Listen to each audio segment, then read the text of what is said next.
Welcome back to the first group stage of the 2014 World Championship here in Taipei. I'm reporting Riptide with Insect from Starhorn Royal Club. Always a pleasure to talk to him. And starting off, Insect, yesterday you guys got to play TPA and TSM. What are your impressions of your group after day one? 인색 선수 우선 안녕하다고 말하시고요. 어제 1일차 때 TSM이랑 TPA 상대로 이제 1승을 거두셨는데요. 어제 TPA랑 TSM의 경기에 대해서 어떻게 생각하셨는지 간단히 설명해 주세요. TPA전은 TPA가 초중반에 잘해서 저희가 많이 말렸고, 하지만 저희 조합을 보고 후반을 가면 이길 거라고 생각해서 잘 버텨서 이긴 것 같고, TSM은 이제 저희가 원하는 거의 모든 챔프를 가져갔기 때문에 충분히 쉽게 이긴 것 같아요. So our game against TPA, we had a really hard time during the early and mid game. They're really good. They really harassed us in the early mid game, but we thought that our composition was good in late game, so I think we were able to pull it off. And against TSM, we had all the champions we wanted during the pick and bans, so I think it was relatively more easy. Let me revisit that game versus TPA again, because Wins here in front of his home crowd has been doing very well. What do you think of his style? 이제 TPA 팀의 윈즈 선수가 어제 되게 매우 인상적인 활약을 펼치고 있는데요. 윈즈 선수에 대해서 좀 더 얘기를 해주세요. 좀 간단하게 표현하면 초중반엔 정말 잘하셨는데 이제 후반 갈수록 약간 힘이 빠져서 그래서 후반 갈수록 그냥 힘이 빠지신 것 같아요. I think his Lee Sin was really good, especially his early game. Like he was really threatening to our team. But Lee Sin in general, he kind of fades out in the late game, and I think he made some mistakes. So yeah, we were pretty good. All right. Then after that game, I talked to Uzi, who said how far you guys wanted to go as a team. What is your relationship like with Uzi now? 어제 경기 승리 후에 우지 선수 인터뷰 때 이제 그 우지 선수가 이번 시즌에 이번 롤드컵 때 우승하고 싶다고 말씀했었는데 어떻게 우지 선수와의 관계는 괜찮은가요? 이제 애초에 저랑 큰 트러블은 없었고 지금은 다 해결돼서 전부 남은 토너먼트에 집중할 수 있도록 전부 잘 준비하고 있습니다. So Uzi and I, we don't have any problems with each other. We're working really hard as a team, and we really want to focus throughout the rest of the tournament. All right, very good to hear. Thank you very much. All right, we're going to throw it over to the guys at the desk for a look at this next match. Thank you very much, Shocks. We are setting up for our next Rumble on the Rift. It will be between Edward Gaming and the international wildcard team, Dark Passage. Let's start with Edward Gaming. They are by far the favorite for this matchup. It is China's #1 seed. However, they did have a rough start to their Worlds trip yesterday as they were taken up by Samsung White relatively handily. It just felt like Samsung White had the better strategic play. What do you think, Monty? Well, I think that what Freak brought up earlier is true, that they were a little bit shaky in the late game. Yeah. Edward Gaming struggling. Yeah. A little bit shaky, but it's, I still think that, Samsung White here is obviously going to be the favorite, and I think their play is just going to get cleaner as the group moves on. So for Edward Gaming against Dark Passage, it is definitely a David and Goliath side to this. Freak, you particularly like Nami. Yeah, David. Despite... I'm with Monte Cristo. Samsung White is the favorite here. No, Edward Gaming definitely are incredibly strong. They're just going to outmatch these guys ultimately. They are incredibly strong. Name especially is incredible. Again, in the previous game they played against Samsung White, you had the highest damage dealt in the game, the champions, despite such a rough start. And it's just an all-star powerhouse. What can you say? Yeah, I completely agree. Now, the other side of the Rift, it is Dark Passage. They struggled yesterday against AHQ. They were fairly outclassed on an individual level, but they did dig deep. They did hold off against the Southeast Asian squad. What are they going to need to do here against the Chinese squad, Crepo? Get really lucky, I think. They got outclassed, they got outclassed by AHQ, and if you just compare AHQ and EDG, then the comparison, the gap just even gets bigger. So this is probably going to be really one-sided match. So I just wonder, is Dark Passage going to play their signature champions, or are they going to go for some cheese, or it's unconventional stuff? What are they? If you're in Dark Passage seats, what is your strategy? How do you go into the game? I'm going to ask Prolly that exact question. What would you do if you were in Dark Passage up against the you're used to not being the #1 favorite for I'm very versed in being the underdog, so this is basically easy for me. For them, I would say the best idea, picks and bans-wise, is go for a very early game team-oriented kind of pick thing and go for an early dragon. Do a risky early dragon and bait them into fighting it. If EDG gives it up and is smart about it, I don't think Dark Passage will have a chance, but I think they can bait EDG, since they are a very aggressive team, into something early and punish them for it. Well, we'll see if that does work. We're going to skip down to the bottom line. I think I know where these predictions will go, but let's see anyway. Who is going to come out with the win? Is it Edward Gaming or Dark Passage? Probably you spoke last. You can predict first. Who are you going for? I'm going to go with Edward Gaming. Yeah. I'm doing safe picks for a while until I get a good ratio, and then I'll start, wavering from there. Crepo. Yeah, Edward Gaming.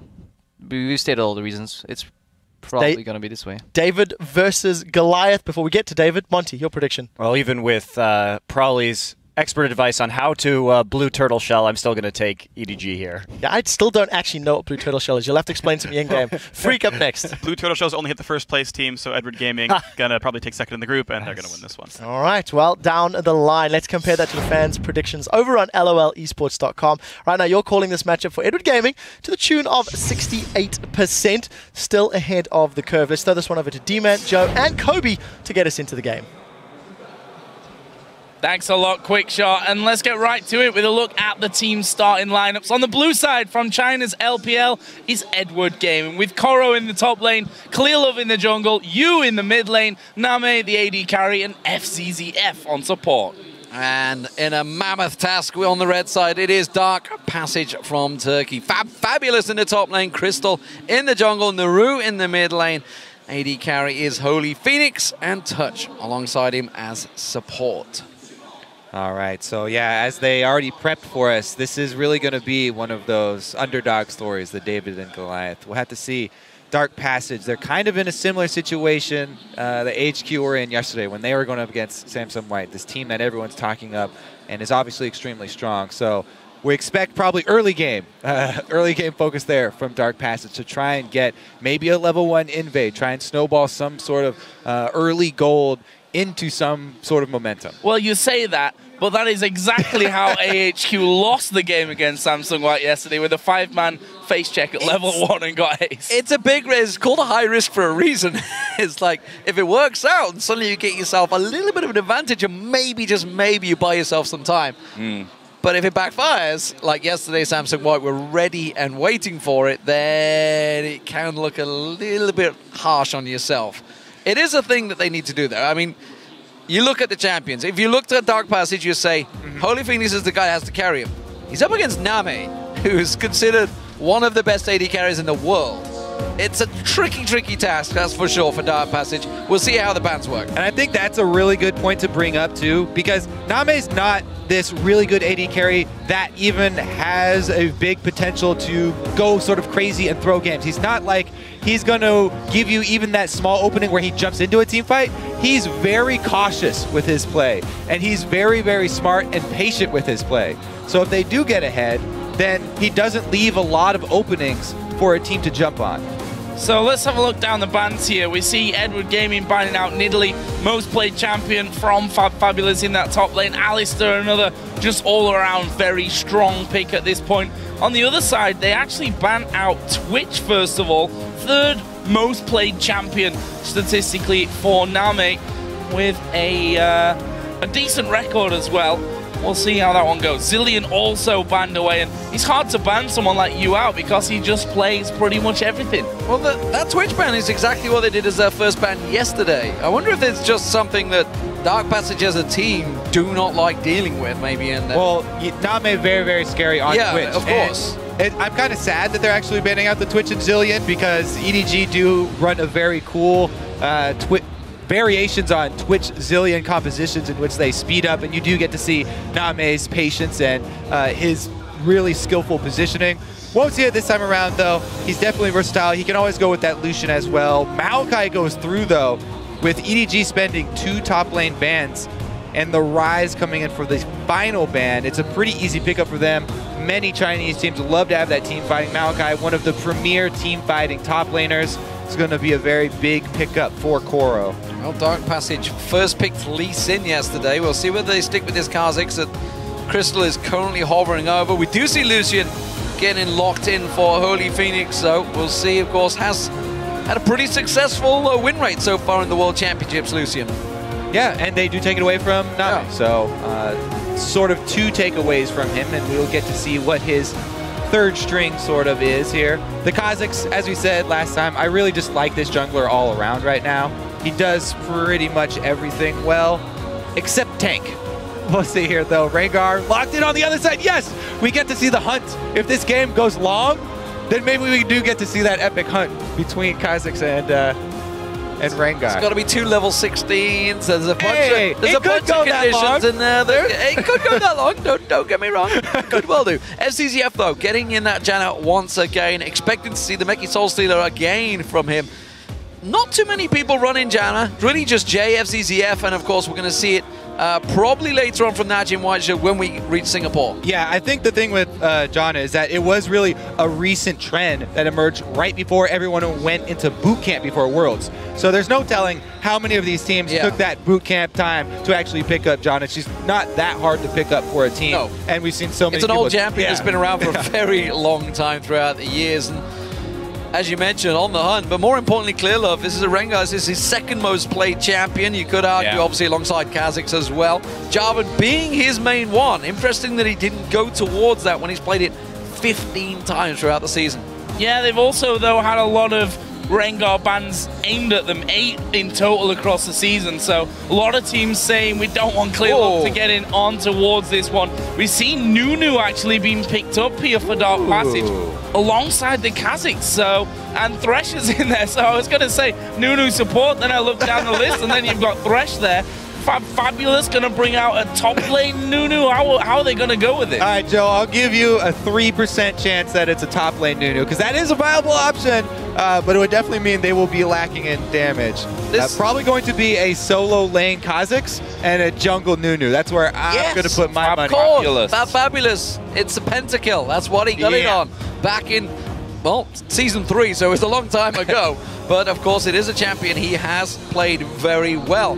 Catching us all off guard there, honestly. Orianna in the mid lane and Kog'Maw picked up for Name. We'll see how that one works out for him. Ooh. Strong champion for him. It's his second most played. He's 9-1 on it from the summer of the LPL. Another favorite from Name, and he does have the Janna and the Orianna, so shields on shields for him, plus they have the reset if they need it. And Maokai, one of the best peeling tanks in the game, so good at protecting Kog'Maw. He doesn't have to use Twisted Advance to engage, he can use it if Kazakhs ever jumps in. He's so good at locking down Kazakhs. If you take away that mobility of any of these melee assassins like Kazakhs, then it really stymies their team fighting here. And this EDG team just looks like it's going to be very hard for Dark Passage to really break into.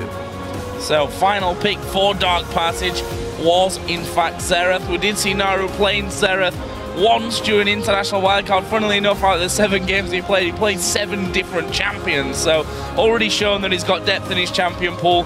He's up against you this time around, who may not be the most formidable mid laner in China, but he's going to have a hard time. We're going to see how this one works out. Definitely an interesting team comp. Edward Gaming, honestly, it is a strong composition from them. Dark Passage, we'll see whether this works out. Are they going to try and fast push those towers? Is it going to work out against them? Because that's not really a team comp they can do it against. Right. I mean, we do see oftentimes solo lane Kazakhs, they'll pick up the Tiamat into the Hydra, so then they can sort of split push. But EDG, not only do they have massive team fighting, but they've got a Rengar on their team. And if Cleargov gets any sort of foothold in this game, Rengar's great at taking out split pushers. I don't know. It seems like EDG have so many answers for this game here. Yeah, if we think back to the last Rengar, Insec on it yesterday, going full damage. And with that Maokai in there, there's a possibility that he'll go the same way. We'll find out. Don't forget, guys, you can keep sharing your predictions for this game over on Twitter. Send the hashtag EDG win or DP win to @LOL Esports, and we'll be checking back a little bit later on to see if the voting shifts once we're actually in game. We've said it before, this is a mammoth task for Dark Passage. Gonna be a hard game for them, but honestly, you also have to feel that at this stage, the team has nothing to lose. Yeah, and I want to see what they do with sort of the beginning of this game, because Clearlove on Rengar, he'll probably be hard farming his jungle here. Clearlove sort of likes to do that anyway, and so on Rengar, it's a pretty clear path for him. This is going to be up to Crystal and the rest of Dark Passage to try and do some counter jungling, take away as many of the large jungle monsters as they can to delay the Pharaoh Flare stacks and the experience gain. Oh, I just saw him. I think they were trying to set up a cheeky push gank there, but we saw in the previous matchup it can't work. But this time Name, spotted it out. Now, a delayed invade over a ward. This is not a good situation. And this is only a 3-man invade here, so you should probably not go through with this. I'm just getting flashbacks to Samsung White yesterday. We'll see, though. Oh, looking for the lane. Putting a ward down there, and we can actually see that Maokai and Rengar are on the top side of the map, so kind of switching position here. EDG looking for that invade. As you mentioned, the ward went down between the turrets to spot those early movements towards the lane. Yes. Exactly the same done by EDG. That ward was spotted on the top side, though. Looking for that lane swap. Let's see. You know, Kog'Maw, he gets a huge boost in lane power when he does get that level 6. In which case, then they'd want to swap it back. Let's see here. Dark Passage. They haven't... I don't think that ward saw them yet, so they don't know the Kog'Maw's down bottom. But they're already sort of initiating lane swap. I think Naru saw him earlier on, remember. There's the ward that spots them, though. Name and they head back down. Spotted out, so will be a 2v2. Yeah, they're going to choose straight to head back down there. There goes Holy Phoenix in touch.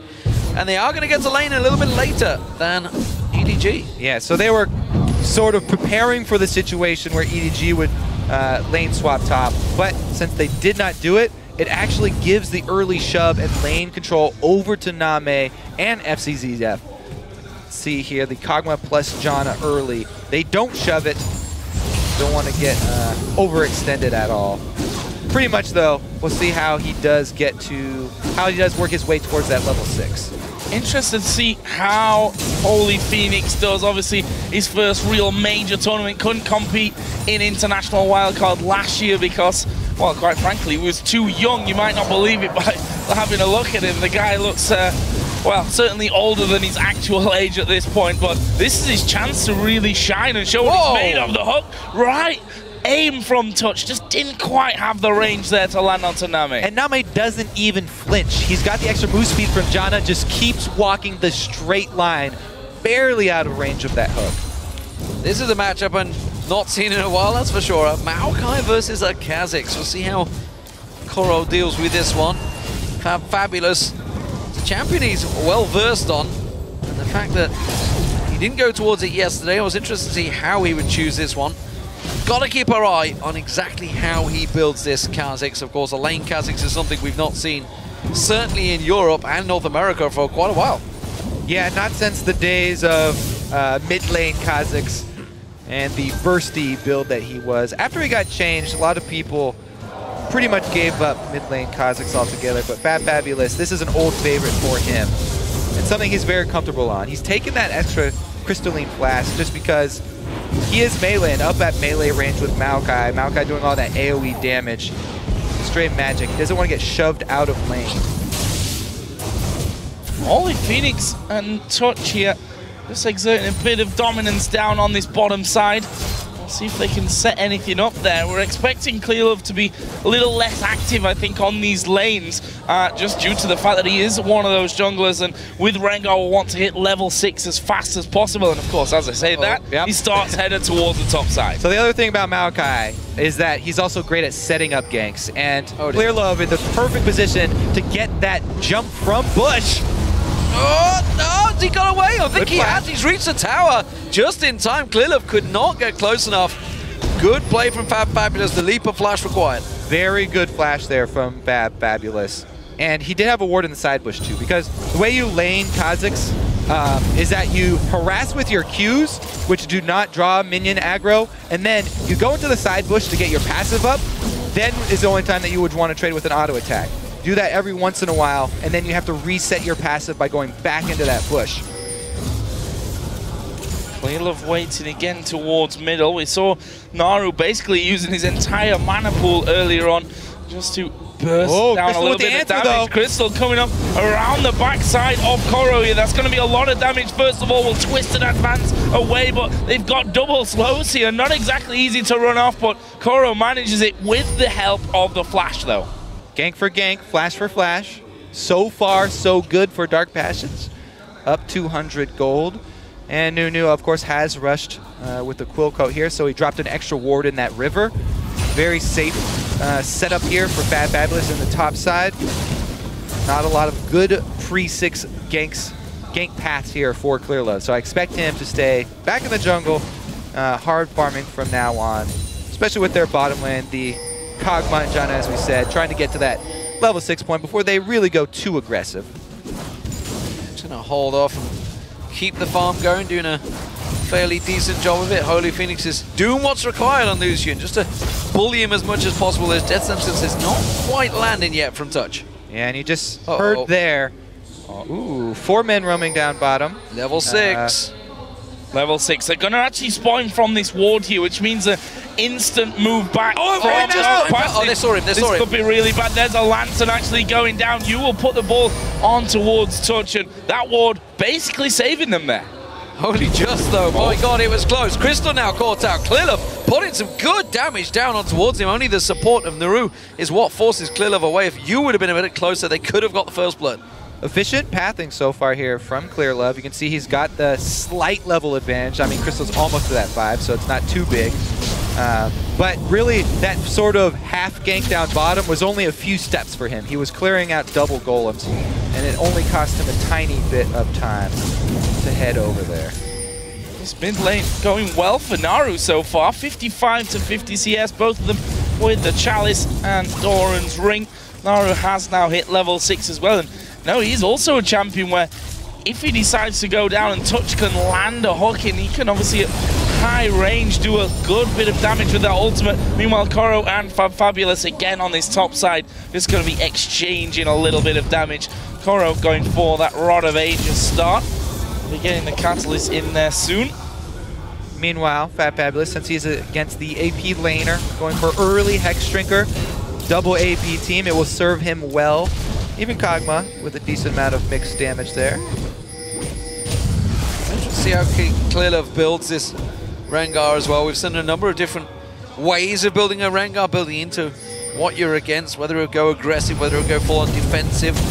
Expect a little bit of aggression, especially since they are considered the massive favorites coming into this match, but EDG fairly risk averse. They don't want to, go too aggressive this early on. It is, after all, only their second game of the group. And remember, the team that they brought into this game, their composition, they're very well equipped for team fights much later on, and they're waiting. Here's the point. Clearlove actually level 6 with red buff with 4 stacks of ferocity. We'll see how many he ends. Oh, he's getting 5 off the double golems. 4's not enough. This is 100% very well prepped gank. Everything from Clearlove. Let's see if they're able to position it in time. Crystal is coming in just in the nick of time for a counter gank here.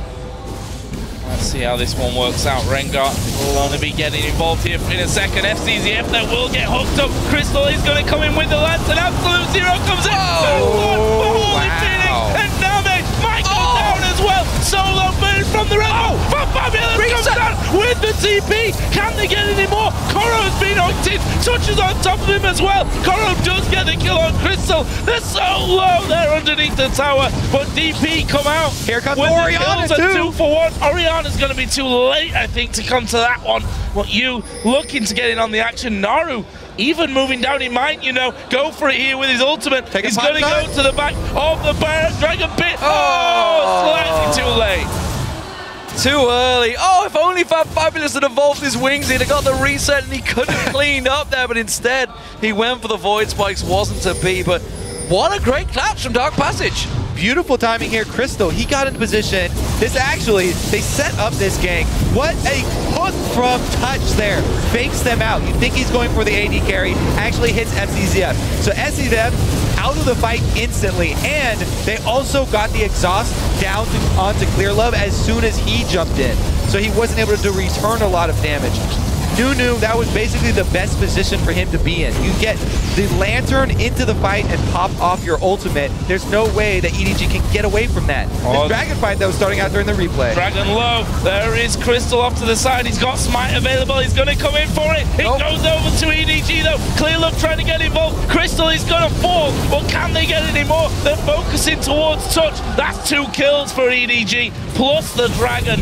And just like that, they gave themselves a 1,000 gold lead. They answer back very quickly. They use that team fighting that they've brought. Maokai plus a good shockwave, followed up by Clearlove. Dragon and several kills here for EDG. They don't really let that bottom lane shenanigans sit for long before they answer back.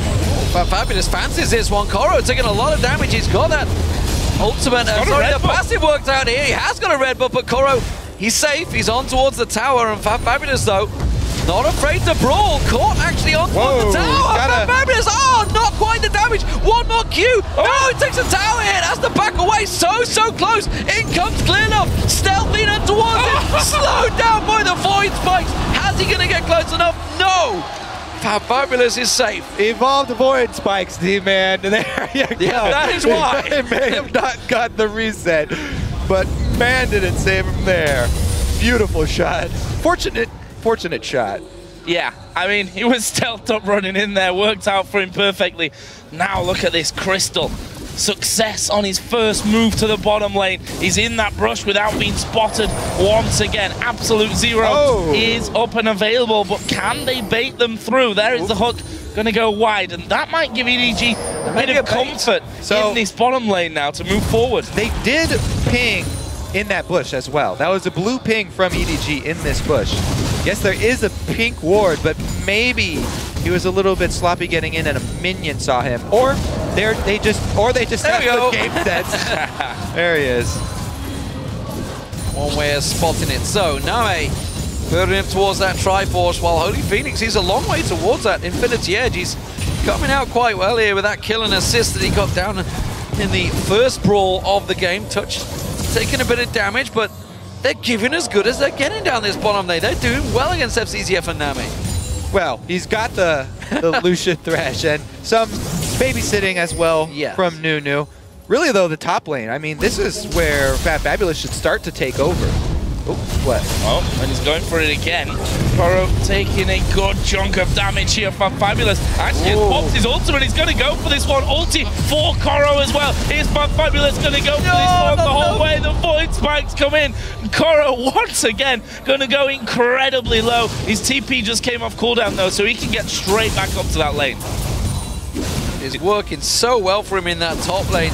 Just not quite enough damage, though. The Brutalizer will be picked up soon. He's got to be careful he doesn't stick around here. Koro is baiting him in. Clearlove's going to try and sneak around the side, but it is a ward. Ultimate is not quite back up for Clearlove, and that's definitely going to be a back. Pretty dangerous to bait that one, but Clearlove does get to soak up some extra experience. Let's see here. He's got 21 stacks on his Flare of Flare. Still a ways to go. This bottom lane, really nicely done so far. I mean, they're going to have this advantage. I can also say collapsed nicely for those kills earlier.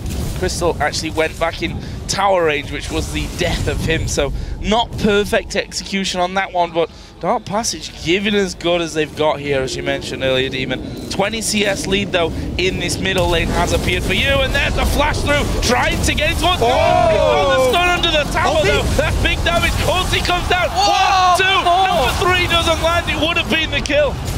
Wow, wow, wow, wow. I tell you what, Dark Passage have turned up to play today.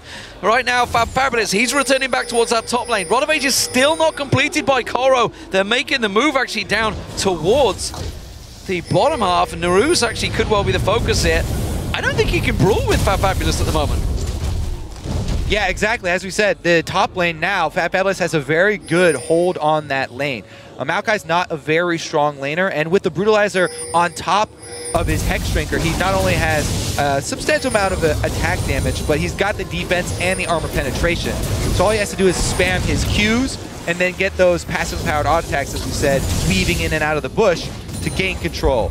Really, though, we have to go over another one of Clearlove's ultimates ganks foiled here. He has not had the success that we've seen earlier from Rengar. See if he can fix that here, though. Level 9. His ultimate will be coming up here in just a little while. We do actually have Crystal headed towards the top lane. There's no ward in there either. He will just scan out to take a peek at that. Koro will be forced onto his turret, though, as we do see that minion wave pushing through. Crystal decided completely against that one. In fact, he's going to come down to this river, try and clear out the wall. Spots you coming through, though, and decides, I'm not going to stick around. I don't want to fight against that Orianna. Clearlove headed bottom, but his timing may be a bit off. The recall's already started. Oh. Quick slam onto Fabulous as he tries to catch onto Koro. That's one way to keep him under control, that's for sure. Just knock him back every time he jumps on you. Wings not quite evolved, about to hit level 11. We'll see whether he goes for them. Ooh, Name just completed his Trinity Force, so now is a pretty big boost in power for him. As well as a rushed Medjai's here. Not even upgrading boots of mobility or gold generation item. Just straight up Sightstone and then rushing that Medjai's for FCZF. The confidence here. Dragon is spawning. EDG in position once again. Clearlove goes for it, the stun! Blind stun from the ping ward there, yeah, spots him. Quickly blocks that out, and again, it's another ultimate use. And he's got those Moby boots, because he wanted to have more effective ganks rather than throwing out more ganks and going with the cooldown reduction. So every one of those that does not pay off is going to be a fairly long wait for him. Does mean that they do gain vision control almost all the way around the bottom side river, though. Dark Panther still with their single ward. Teleports available for both top laners as well. Yeah, one big advantage between them is, of course, that Koro can interrupt Fabulous, whereas Fabulous cannot do the same. So if he was to go back there, there's the Wings evolution from Fabulous. Will get the resets if they get the kills. Thing is, yeah, with those two top laners, yeah, Koro could interrupt the teleport from Fabulous, but really, the two top laners, them coming in on teleports, it's good for... Oh, this is bad news. He's dead, yeah. Solo. Caught out completely there. Did actually use his ghost, didn't have a flash available, and, well, Dragon's just come up, and EDG say thank you very much. Perfect timing right there. You know, even though that ward is there, it would be a very dangerous move to steal the Dragon. Good flash.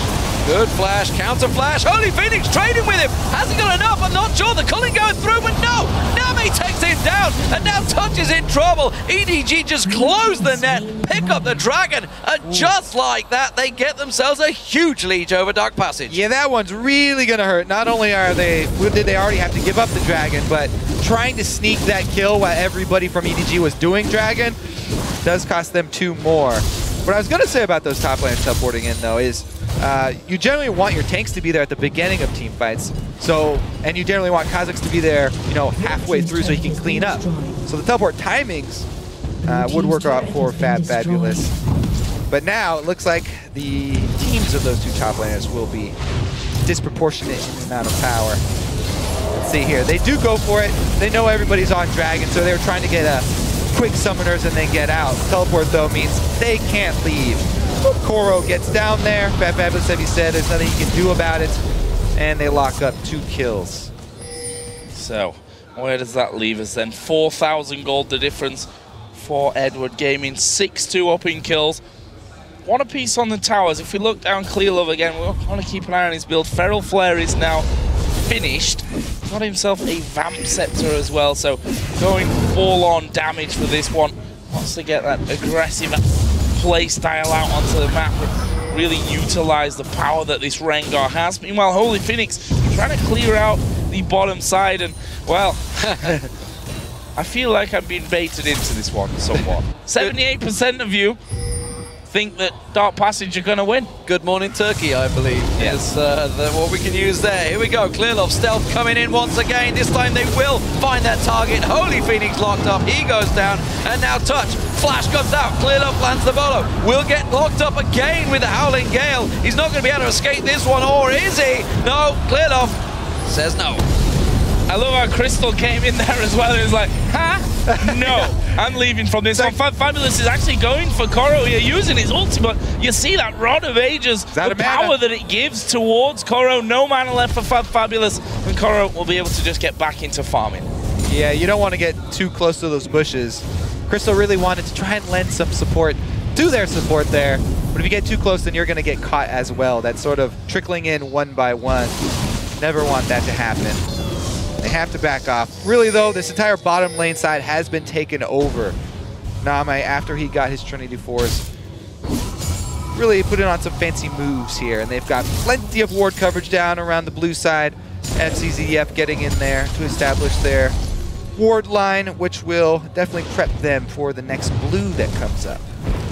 So big advantage slowly growing for EDG, and this fits their style. You know, always a little bit slow to get going, but when they get going, holy hell, do they cause pain. And Dark Passage, I got a feeling within the next 10 minutes, some serious pain is coming their way.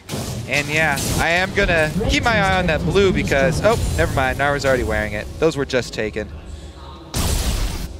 You know, is he gonna be trying to collapse in on this bottom side? Credit to Dark Passage here in there. Defensive warding inside of River and around that blue buff. Might not help them though, because Clearlove's coming in. But look at this, there's 3 men in there. They do get spotted out. Clearlove dives to the front. It's 1 versus 3 as the rest of the team do finally join in. Holy Phoenix goes down. There's a TP from Fabulous. Here comes you though. Where is the shockwave? There it is. It pulls both of them back in. You get the 1 kill for the Rampage. Touch is gonna fall. That's a double now for you. And Naru tried to help out there, but was sent packing instead. And that is 3 kills for EDG. Possibly a tower with this next minion wave. Yep, shoving up 2 lanes right now. They didn't even need Koro for that team fight. Doing his best to get that mid lane into the turret as well. Gonna be a secondary here for EDG. Yeah, Naru, oh, Clearlove coming around the backside of him. He's got the stun ready and waiting. Oh, flashed it out of it. Nicely done. That will save him for now, but it will not keep the tower safe. Mid lane, meanwhile, you do see Koro. He's rotating around. He's going to join the rest of his team. They now have 5 members down the bottom here. They could keep the pressure on. See a recall here from a couple of members of EDG, but all of a sudden that gold lead moving up towards 9,000. It's a big, big lead that they've built up, just trying to catch those guys that were recalling. FCZF just escapes in front of Crystal's eyes. Nothing that Crystal could do to stop that one, but DP actually trying to get some deeper wards in here. Let's have another look at that one, and again, it's Clearlove stealthed up. Yeah, look at that pause. He pauses right here too because his ultimate reveals, oh, there's more people in this bush than we thought. But after taking stock of the situation, yes, we will take this 3-on-3. Immediately targeting Lucian, and he goes down so quickly. Teleport is canceled because he knows they're outnumbered and the AD carry has already gone down. So a good cancel there by Fabulous. Able to at least make sure that he doesn't die as well. Interesting to see how the stacks are building actually on FZZF. They must be starting to clock in there. He got that a while ago and he's definitely picked up a chunk of skill. There you go, it's already at 6, so that is not quite money worth. It's when he gets to 8, I believe it is, the actual count on that one. I'm sure people in the world of Reddit and Twitter will correct me if I'm wrong. So, EDG, big advantage, expected honestly, but Dark Passage, they started off well. This is a good early showing, but no surprises. Crystal caught out. Oh, gets away by the Lantern. Nice. Yeah, he was trying to stand on top of it there to prevent him going back, but not quite working out for him. And again, it's Clearlove that tries to make those plays with that Rengar ultimate. This Dragon not going to be challenged by Dark Passage, and that will bring the gold almost to 10,000 here for EDG. So look down the scoreboard, you having a great game at 5-0-1. Deathcap, Athene's Void Staff now added in as well. We've got that Blade of the Ruin King on Namek. Yeah. Other side, there's a Ghost Blade Infinity Edge for Holy Phoenix, but I'm not sure that he can just trade with him at this point. No, I mean, Trinity Force and Blade turn your AD carry into a much more substantial fighter. Kog'Maw here, he's got so many different speed boosts to rely on at this point, and so many sources of sort of burst damage there with the active as well from Blade that it's even going to be sort of scary for Fabulous to jump in on him now. This is where the split push can work out for DP, because that's the really their only saving light right now. But the problem is, they need to be 5 members to prevent this EDG powerhouse pushing through. Fabulous, we haven't really seen him other than that opening aggression. You can see him down the bottom. Yes, he's probably going to get this inner turret, outer turret, but going to lose an inner for it. Yeah, I mean, he's gone with that Hydra that we talked about. He can split push very quickly.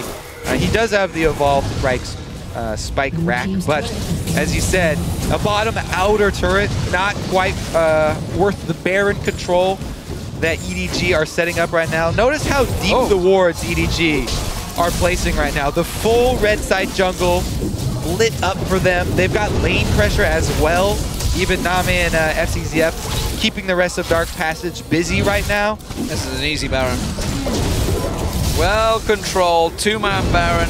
They're going to get a little bit of support from Koro towards the end, but Clearlove has done all of the hard work. Baron is secured for EDG.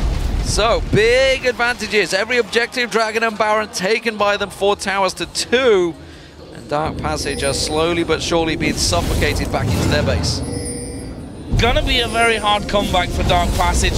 This is, you know, the scenario that they really needed to avoid, falling too far behind. And I think this is what happens a lot, that, you know, if the underdog team, actually we'll just forget this because EDG are going to go in for this one. They've actually got towards Touch and just gets blown to pieces. Crystal actually going for the absolute zero. The Culling coming back, but it hardly dents Koro, especially with Command Protect on him, and that's another turret going down. Second inner turret for Edward Gaming. Fabulous doesn't want to stick around there. They will jump on you if you're not careful. But my point was that this, I think, happens often when you have a big favorite in a game, that a lane phase can be close, but you really see the skill gap difference between the two teams as the game progresses, and things just snowball out of control. Yeah, EDG completely playing by the books here. They've cleaned up the map right now. Now they can easily siege up here. They do have the Kog'Maw, so it's easy for him to get a shield, activate his W, a couple of long-range hits, and you cannot really engage on this EDG team. There's so many options for them to peel for Name. It's ridiculous to try and get to the back lines. That's why you can see Fabulous is not even thinking about jumping in. They're just trying to pelt them. Zerathon and Kha'Zix trying to do as much poke as they can. Lucian's culling coming back up soon, so they may be able to culling one more wave, but that's about it. Name just stood waiting. He's like, yeah, you're not going to hit me. I'm not moving, just going to relax, just chill here. Pushes forward, takes himself another turret for his team. And you talked about it, obviously, the difference in this one. I think it was really all about that bottom fight. You know, Dark Passage came out on top, but the instant reaction from EDG to come straight in, take the Dragon, pick up 2 kills, and that is really the difference, the instant reaction, the instant decisiveness of the teams between them. And EDG obviously far more experienced, despite Dark Passage being the big Turkish champions. You know, they've won heavily in their region. The fact is, the Chinese region is a much stronger region. EDG have dominated since their creation back in the spring. One thing that I have noticed about watching both EDG and Royal Club, it's very hard for their opponents to find times to return to base for healing or purchasing. You know, anytime they get an item breakpoint, it's very hard for them to work in the small window of time to actually go back to base. Just basing against these teams is an objective in itself. And EDG, they finish that Dragon before the replay's even up. And then they clean up some extra kills because you're trying to get there in time to answer what they've already started. EDG continuing to use this Baron, just a minute left on it. They're going to see if they can take maybe an inhibitor turret. They've got the top lane being pushed in by Koro. And this 4-1 split, sorry, is going to work well in their favor. Can they catch anyone off? You can see Clearlove stood on a ward. Will spot that one, sweeps it out.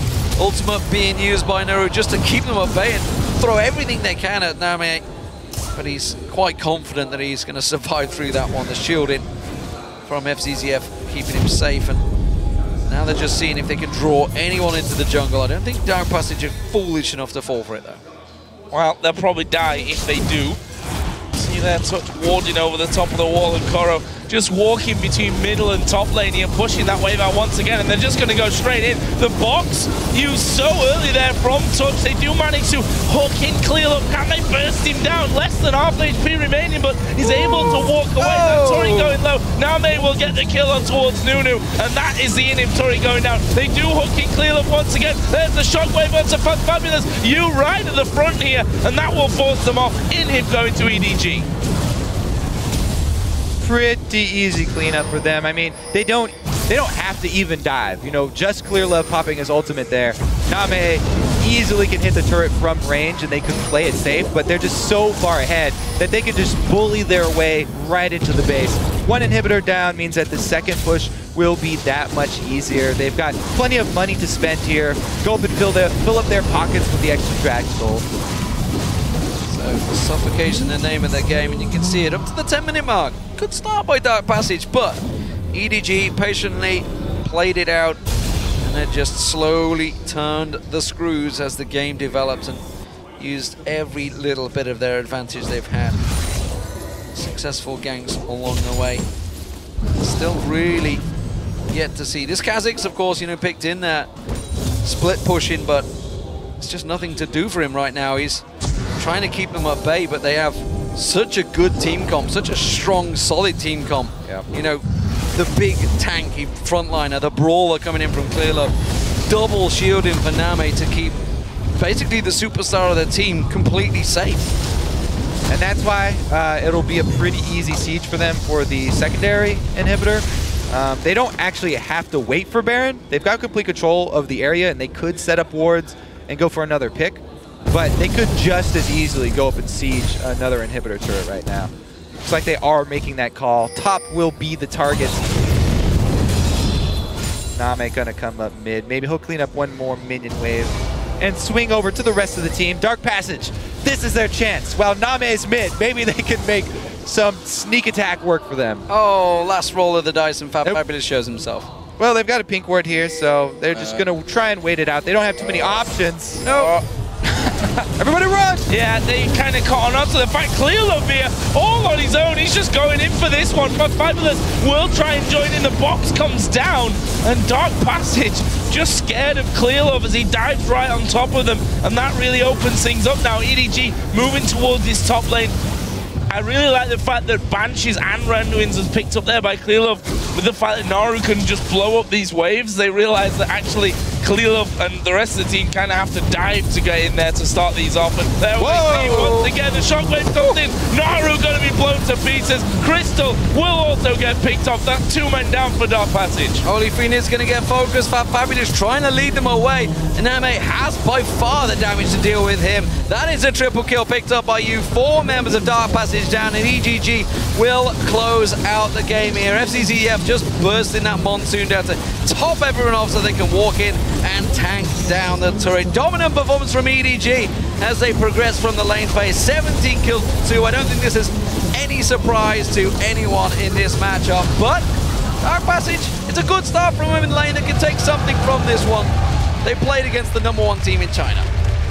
They did, and they held their own in the very early game as well. Man, actually, both of the Kha'Zix and Rengar ended up level 16. They almost, I think the hunt might have just started off there. Did Clearlove win the hunt as soon as it started? Split seconds, I'll have to go back and look at that replay. Well, it's another win here coming in for EDG. I say another win. That's only their second game. And they lost the first game against Samsung White. They've won games in the past, Joe, so technically you're not wrong. Exactly. I'll give it to you. They've won another game in history. Another game. For sure. It's been 2 incredibly action-packed days as well, so forgive me for that one. For Dark Passage, of course, not exactly the ideal start to things, but, you know, this is also a big experience for them. They're from a new region, we can definitely say, with Turkey. They've dominated that region as well, and this was kind of the next step for them. Come out on the international stage after winning Wildcard very impressively.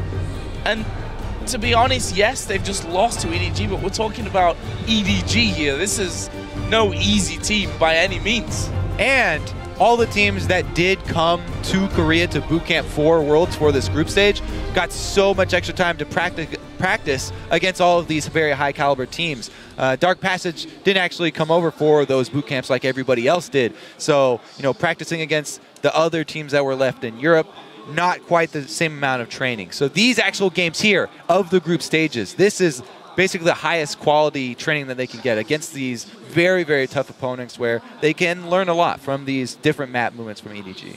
And one thing we should take away from this, obviously, for Edward Gaming is, yes, they do look very good. They are a solid team. This is what we expected. They are the #1 seed from China, of course, and we had already heard rumblings before this tournament even began that they were giving Korean teams a very good run for their money. So, honestly, they are up there in the favorites. I'd love to see what, you know, if there was odds going on with them, how high they would be, because they've beaten the Samsung Whites of the world in scrims. But they can't quite do it on paper just yet, but they took them very close. And let's be honest, it was only the one single game, the second time that they meet, which will, funnily enough, be the final game of the group. Yes. It's going to be a very, very interesting one to watch. And now there's a break in the action. Make sure you guys head over to Twitter, that's where it is, and share your favorite moments from today's games by tweeting #World'sBigPlays to @LOL Esports. But now, let's check in with our analyst desk to get their thoughts on that win. Thank you very much, guys. I think the result that everybody was anticipating or expecting. We'll talk about the positives first. Dark Passage, they did come out. They did pick up first blood and aggressive bottom lane. And for the first 10 minutes, held even. But that's EDG. EDG are always slow out of the gate. Before we talk about gameplay, picks and bans. What was Dark Passage thinking about their team comp in your mind, Crepo? I mean, they were just going for comfort picks, and they just say like, okay, I like playing this into this and this into this, and yeah, the Kazakhs top, maybe that's a cheese aspect. Lucian Thresh is a really aggressive bot lane.